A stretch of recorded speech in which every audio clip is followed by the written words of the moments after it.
What's going on, Headliner Nation? Another week is in the books, which means your boy Kyle is back with our waiver wire episode here for week 10. Welcome back to the Fantasy Headliners. We're going to get you prepared to fill up your rosters for week 10, whether you've got some injuries, ineffective play, bye weeks coming up, whatever it may be. We've got some options for you to be taking a look at this week when you're submitting fab bids or running to the waiver wires. As always, to be on this video, you have to be less than 50% owned across multiple platforms. If your platform has a player that's more than 50% owned, don't be upset with me. Call your platform and talk to them about why it doesn't seem right. I don't know what to tell you, okay? Just letting you know in advance. Under 50% owned, you're on this video across multiple platforms. I don't control ownership percentages. But anyway, let's go ahead and hop into it, and let's talk about running backs first. All right, we're going to be talking about running backs first, and the guy that I've got listed at the top as of this recording actually hasn't even played in week 9 yet. That's Damian Harris. Now, Damian Harris at 42.4% owned, probably going to be owned in quite a bit of leagues, especially those that are deeper leagues. But going up against the New York Jets this week, I expect some of those numbers to continue to climb. So he's going to be a very popular addition this week. 3 of the last 4 games prior to Monday Night Football, over 5 yards per carry. And then I assume in this matchup against the Jets, the same thing is going to be happening. So a lot of people are going to be looking to make him a top priority add this week. Jordan Wilkins from Indianapolis, 2.5% owned, going up against Tennessee in week 10. He has 32 carries the last 2 weeks. And actually this past week, not only did he have more carries, he had more snaps than Jonathan Taylor as well. Jonathan Taylor did score the touchdown. However, he also put the ball on the ground and lost a fumble at one point as well. This is something to monitor going forward. Jordan Wilkins probably not going to have a high ceiling every week, but if the guy can get you right around 15 carries, maybe right around 70, 75 yards, at least you're not putting up a 0 in a spot. For those of you that are just dying to get someone into your lineup, Jordan Wilkins isn't the worst, and maybe he does break off a decent carry for a touchdown, and then he does have a little bit of upside. More than likely going to be right around those double-digit fantasy points, probably even less, probably maybe 7 to 8 for those of you that are in half PPR leagues. But again, he's getting some decent volume. We just have to hope for some big plays. Duke Johnson from Houston, and it made me tingle putting him in the waiver wire video. I love Duke Johnson. Is this going to be Duke Johnson revenge week going up against Cleveland, a team that wasted his talents for so long? Well, I guess he's on a team that's also wasting his talents too, so nothing to complain about there. But David Johnson does have a concussion, left early this past week. Duke Johnson is a guy that in the NFL is one of the best per touch running backs in all of the leagues. If you were to look through his stats over the last several years on a per touch basis, Duke Johnson absolutely dominates when he touches the ball. He's just never been given any volume. If there's no David Johnson this week, Duke Johnson will finally get that volume going up against Cleveland. Wayne Gallman from the Giants, 24% owned, going up against Philadelphia. The last 3 weeks, he has carries, 10 carries, 12 carries, and 14 carries over the last 3 weeks. So double-digit carries. He's also got a touchdown each of the last 3 weeks. So again, not a guy that's going to get you a whole lot of points. But if he scores a touchdown, he's probably going to be right around 12 points or so. And that is not bad for where we're currently at in the fantasy landscape. Again, with injuries, buys, all of these different issues that we have every single week. If you pick up Wayne Gallman, he scores a touchdown, you're probably going to get like 12 half PPR points for him. You can do a lot worse. Going up against Philadelphia coming up soon, he's definitely a guy. It looks like he's going to be the guy moving forward, getting a majority of the volume. We probably should start actually adding him at this point if he hasn't been already. Kalen Ballage, what in the world? If anything says 2020, like Kalen Ballage taking over on the Los Angeles Chargers, holy, that says a lot about it. Now, Justin Jackson, and actually in my notes right here, I wrote WTF 2020. That's what I wrote. Justin Jackson goes down with a knee injury. Ballage steps in last week, 15 carries, 69 yards, and 1 touchdown. Kelly only had 9 carries. Now, Joshua Kelly did see more work in the passing game, but it looks like Ballage is going to be the main running back in terms of carries on the ground. So, again, if he can get you that 15-69-1 going up against Miami, again, revenge game coming up. for Balazs.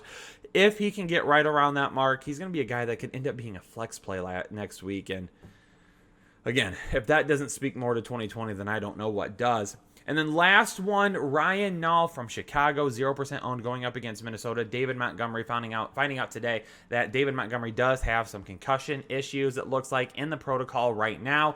Because of that, Ryan Nall could be a guy that sees an increased workload next week. Cordarrelle Patterson, some platforms do give him running back capabilities, and you can put him into that slot. Not ever, or into that slot in your lineup, but not every single platform allows that. So, and I don't think you're going to see Cordarrelle Patterson all of a sudden become a guy that's getting 15, 20 carries a game either. If it were to be someone, I would put that on Ryan Nall. And Cordarrelle Patterson is basically in that same kind of hybrid type role he's in right now, where he's getting maybe 2 or 3 carries a game, somewhere in that area. So Ryan Nall is another, again, emergency option for you this week at the running back position. Quite a few wide receiver options for us to be taking a look at this week. Number 1, Allen Lazard. Over 30% owned because a lot of people added him last week in the anticipation that he would be back. Going up against Jacksonville this week before he went down with the injury. 17 targets, 13 receptions, 254 yards, and 2 touchdowns. That was in 3 games. So Allen Lazard definitely, if he comes back as that number 2 option, a guy that you can slot in as like a wide receiver 3 every single week. Aaron Rodgers is going to be very excited to have that number 2 option back. Richie James from San Francisco, 0.2% owned, going up against New Orleans next week. He's coming off a game, and I saw him have 13 targets because there was nobody else to throw to. Ayuk, Samuel, when will they be back? Obviously, George Kittle is out. So Richie James, if for some reason Ayuk and Samuel can't make it back this week, then he could be a guy that you pick up at 0.2% owned.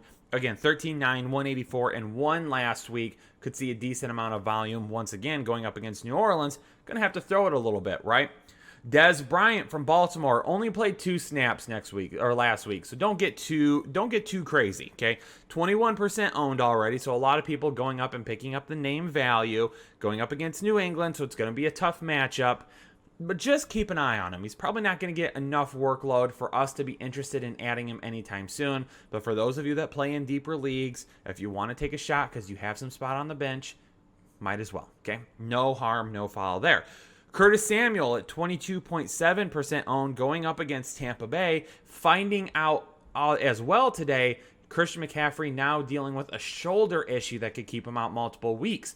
If that happens, that's really going to help Curtis Samuel, and he becomes a guy that I'm really interested in picking up quite a bit now. Last week, I was kind of on the fence about it, knowing that CMC was going to be back, but if we know that CMC is going to be out now for a while, Curtis Samuel's the guy that they've been getting more and more involved in the game plan. This coming week, going up against Tampa Bay, they could really lock down Anderson and Moore on the outside, giving Samuel the opportunity to really, again, kind of be utilized in that hybrid format that they have been lately.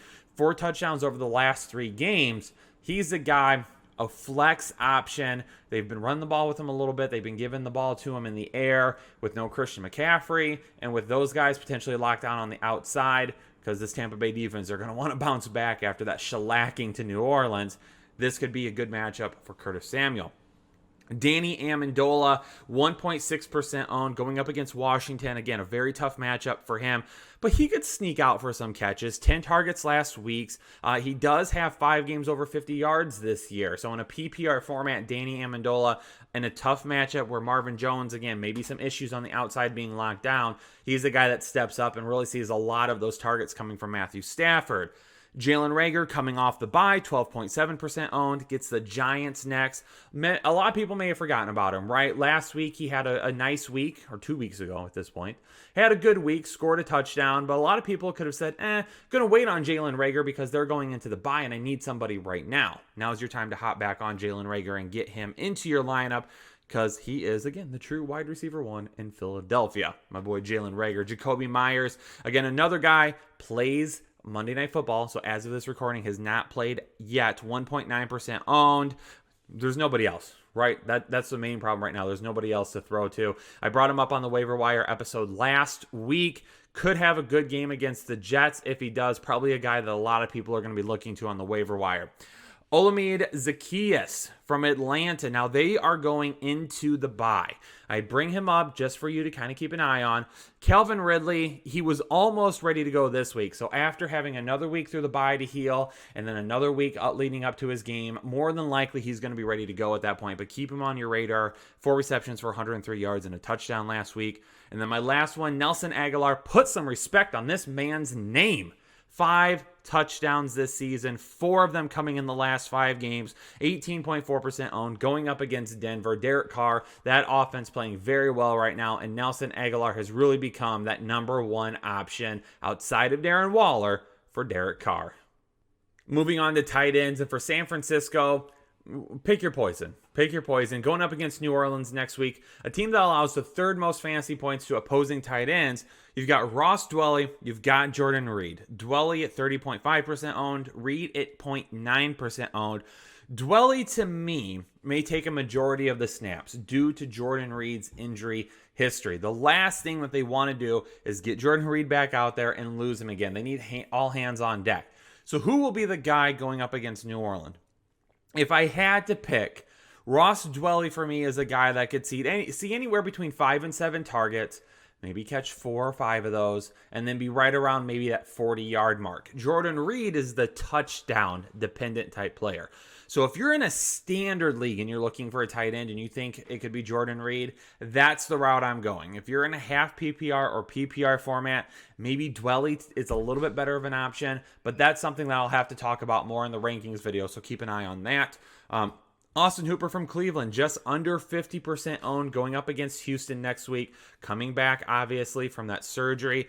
Averaged 7 targets and 5 receptions over the last 3 games before the injury. And, of course, no OBJ now to really take away some of those targets. So Austin Hooper, a guy that really kind of underperformed all season long, and we talked about that quite a bit. You know, really being signed as a guy to be an extra on the offensive line there, help with the blocking. Didn't do great to begin the season, but as the season has worn on, been looked at a little bit and a little bit and a little bit more by Baker Mayfield. So Austin Hooper, if he's available in your league, he's kind of the number 1 option I'm taking a look at this week. And then Dallas Goedert from Philadelphia, 28.8% owned, going up against the Giants. Still under 50% owned, which is kind of odd. So I don't know if people picked him up and then dropped him after his performance from a couple weeks ago. I don't know if people just kind of moved on from him or what ended up happening. But after the bye, probably much healthier now than he was a couple of weeks ago. He was really close to playing, ended up making the call. He did play. Now he gets the bye. Now he gets to come back and get the Giants. So Dallas Goedert is a guy that we should be jumping back on board with now. All right, we're moving on to the streaming portion of our video, and we're going to talk about quarterbacks first. Anybody at the quarterback position you need to stream this week, I've got 3 options for you. Jared Goff, number 1, going up against Seattle. If you're looking for a streaming option this week and Goff is available in your league, Goff is the guy.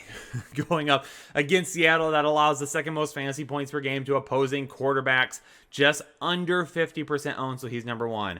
The man, Tua Tagovailoa. Probably didn't say it exactly correct, but for Miami, 22.7% owned, going up against the Los Angeles Chargers. They allow the 3rd most fantasy points per game to opposing quarterbacks. Tua, again, start of last week looked a little bit rusty, and then as the game went on, he got better. So expect him to continue to get better as he gets back into it, gets comfortable, and is back to his former self. Drew Lock from Denver, 4.4% owned, going up against Las Vegas. He does have 5 touchdowns over the last 2 games. Went over 300 yards last week, and I would assume going up against Las Vegas is probably going to have to throw it quite a bit again this week as well. So that's another really good streaming option for you. And then for defensive teams, if you're looking for some defense to stream this week, number 1, the Saints going up against San Francisco. How healthy will their offense be? That's why the Saints are kind of that first choice right there, because we don't know exactly what the 49ers offense will look like come Sunday. And then for Washington going up against Detroit at 47.4% owned, let's just face it, Detroit sucks. Yeah, they suck. Matt Patricia's so garbage. If it weren't for Matt Nagy, he'd be the worst coach in the NFC North. And if it weren't for Adam Gase, honestly, I think he'd be the worst coach in the National Football League. But that's neither here nor there. If you want to pick up some points, then go with Washington, because Detroit just every single week finds a new way to look worse than the week before. There you have it, Headliner Nation. I've got your running backs, wide receivers, and tight ends to be targeting on the waiver wire this week, and quarterback and tight end streamers. So do me a favor, if you appreciate that content, hit the like button for me. If you got any questions about somebody that you didn't see on the video, let me know down in the comments below. And as always, make sure you hit that subscribe button, become a part of Headliner Nation today. Hopefully all of you are staying safe and staying healthy, and I'll catch you on the next episode of the Fantasy Headliners.